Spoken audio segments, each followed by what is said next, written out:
ഇന്ന് അഫ്രൂന്റെ കാത് കുത്താൻ പോവുകയാണ്. പീച്ചേഴ്സ് ബ്ലോഗിൽ ആദ്യമായിട്ടാണ് ഒഫീഷ്യൽ വീഡിയോ വരുന്നത്. അഫ്രൂന്റെ വിചാരം അഫ്രൂന്റെ കല്യാണാണെന്ന്. പുതിയണ്ണിന്റെ ഡ്രസ്സും സ്വർണ്ണയും ഒക്കെ ഉണ്ട്. അഫ്രൂന്റെ കാത് കുത്തലായിട്ട് എല്ലാരും പോലെയുണ്ട്. ഇനിയിപ്പോ ശരിക്കും അഫ്രൂന്റെ കല്യാണമാണോ ഒരു ഡൗട്ട്. എന്റെ കല്യാണം കഴിയാതെ എന്തായാലും അഫ്രൂന്റെ കല്യാണം ഉണ്ടാവില്ല. അതിന് ഞാൻ സമ്മതിക്കൂല. ഞാനല്ലേ ഓൾഡേക്കാട്ട് മൂത്ത. വലിയ വളയും മാലയും ഒക്കെ ഇട്ടിട്ട് ഓള് നല്ല കുളൂസിൽ നിൽക്കുന്നുണ്ട്. കണ്ടാ വലിമന്റെ ഡ്രസ്സാ. പക്ഷെ ഇപ്പൊ ഇതാ ട്രെൻഡ്. മിനുവാമിയോ ഇമ്മയോ എല്ലാരും ഒരുക്കി. എന്റെ മോനെ ഒരുങ്ങി കഴിഞ്ഞപ്പോ അഫ്രൂന്റെ മൊഞ്ച് ഒരു രക്ഷയില്ല. എന്റെ സിസ്റ്റർ അല്ലേ എന്റെ മൊഞ്ച് കിട്ടാനെക്കുവോ. പിന്നെ ഫോട്ടോഷൂട്ട് കഴിഞ്ഞു. തിരിഞ്ഞും മറിഞ്ഞു ഇരുന്നും കെടുന്നു. ഫോട്ടോ അഫ്രൂന്റെ ഈ ചിരി വരുമ്പോത്ര ഉണ്ടായാ മതിഞ്ഞു. കുറച്ച് കഴിഞ്ഞപ്പോ ഓളിന്റെ മുഖം ഇങ്ങനെ മാറി വരുന്നുണ്ട്. ഇപ്പൊ ഗായ്സ് ഫോട്ടോഷൂട്ട് കഴിഞ്ഞു ഗായ്സ്. എന്റെ മോനെ നവാസ് മാമത്തി എപ്പോഴും പ്രസന്റുള്ള സമയത്തും ഞങ്ങൾ നവാസ് മാമനെ വിളിക്കല്. നവാസ് മാമനായോണ്ട് പ്രത്യേകിച്ച് ഒരു പണി പോലും ഇല്ല. എപ്പോ വിളിച്ചാലും വേഗം വരും. നേരെ വിട്ടു മോനെ മുഖത്തേക്ക്. ഇന്ന് ഞായറാഴ്ച ആയോണ്ട് തിരുവമ്പാടി ഷോപ്പ് ഒന്നും തുറന്നില്ല. ലൂക്കാസിലെ സെക്യൂരിറ്റിനെ കണ്ടാലേ പാവം തോന്നും. ചെറുതായിട്ട് കണ്ണു വിളിച്ച് നോക്കണ്ട്. പേടിയാവുണ്ട്. അഫ്രോ കാറിന്ന് പുറത്തിറങ്ങി മോനെ. അഫ്രോന് ഈ സംഭവം ഒന്നും മനസ്സിലായില്ല.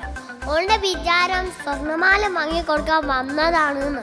പശമാരയില് ചോറുന്ന പൈസ അല്ല, അപ്പളാ സ്വർണ്ണമാല. അഫ്രോന്റെ ഡ്രസ്സും ലുക്കും ഒക്കെ കണ്ടിട്ട് എല്ലാരും അഫ്രോനെ നോക്കാൻ, നമ്മളെ മാത്രം നോക്കില്ല. അങ്ങനെ അഫ്രോനെ നല്ലോണം എടുത്തി. ഒരു പെനോട് നല്ല 2 മാർക്കൊക്കെ ചെയ്ത്. ഇയാളെന്താ കാട്ടുന്ന അഫ്രോ ഇങ്ങനെ നോക്കുമ്പോ വിചാരിക്കുന്നുണ്ട്. സംഗതി എനിക്കും ചെറുതായിട്ട് പേടിയൊക്കെ വന്നിണ്. എന്റെ അനിയത്തിയല്ലേ, ഓൾക്ക് വേനായ എനിക്ക് സഹിക്കാൻ പറ്റുമോ? ഉപ്പച്ചും റബിയും ഉമ്മയും ഉപ്പയും നവാസകാക്കിയും അമ്മയും ഞാനും എന്റെ അമ്മയും എല്ലാരും വന്നു.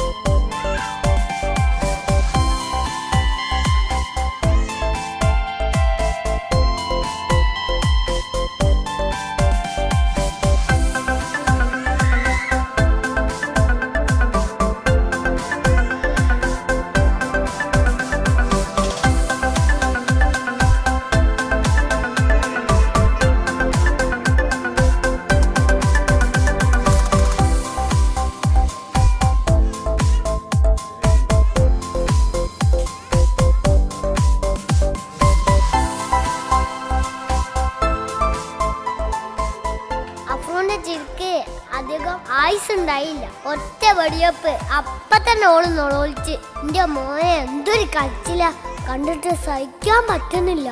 നൊളോളി മാറ്റാൻ വേണ്ടിട്ട് ഒരു 3-4 ബലൂണൊക്കെ തന്ന്. എനിക്ക് സങ്കടമായി. ഞാനും നൊളോളിക്കാതെ എടുക്കാൻ ഞാനും ഒന്ന് എടുത്ത്. ഇനി മേലാൽ ഈ പീടിയൊക്കെ ഞാൻ വരൂലെന്ന് പറഞ്ഞു അഫ്രോ ഉപ്പച്ചു പറഞ്ഞു. ഓർത്തോർത്ത് ഇങ്ങനെ സങ്കടാവുണ്ട് അഫ്രോന്. എല്ലാരോടും ചാറ്റൊക്കെ പറഞ്ഞു. ഞങ്ങൾ വല്ല പോവാൻ നോക്കാണ്. അങ്ങനെ കാറിൽ കയറി പോകുമ്പോ കിടിലമായ അങ്ങനെ ടോട്ടലിൽ കയറിയാണ് ഞങ്ങൾ ബിരിയാണി ഒക്കെ തിന്നു. പുരയിലെത്തിയപ്പല്ലേ അഫ്രൂന്റെ ദേഷ്യം. തട്ടൊക്കെ എടുത്ത് ഒരേറാ. മസിനെ കൊല്ലാൻ വേണ്ടിട്ടല്ലേ ഇതൊക്കെ മാറ്റി തന്നെ. അങ്ങനത്തെ ഒരു നോട്ട് നോക്കി അഫ്രൂ എല്ലാം എടുത്ത് എറിഞ്ഞ്. നീ ഇതുപോലെ പരിപാടിക്ക് ഇന്നെ കിട്ടൂല, ഇത് എന്റെ രാജികത്ത് അങ്ങനെ പറഞ്ഞു കയ്യിലൊക്കെ കൊടുത്ത്. ഇതേനു ഇന്നത്തെ അവസ്ഥ. Signing off Peachers vlog.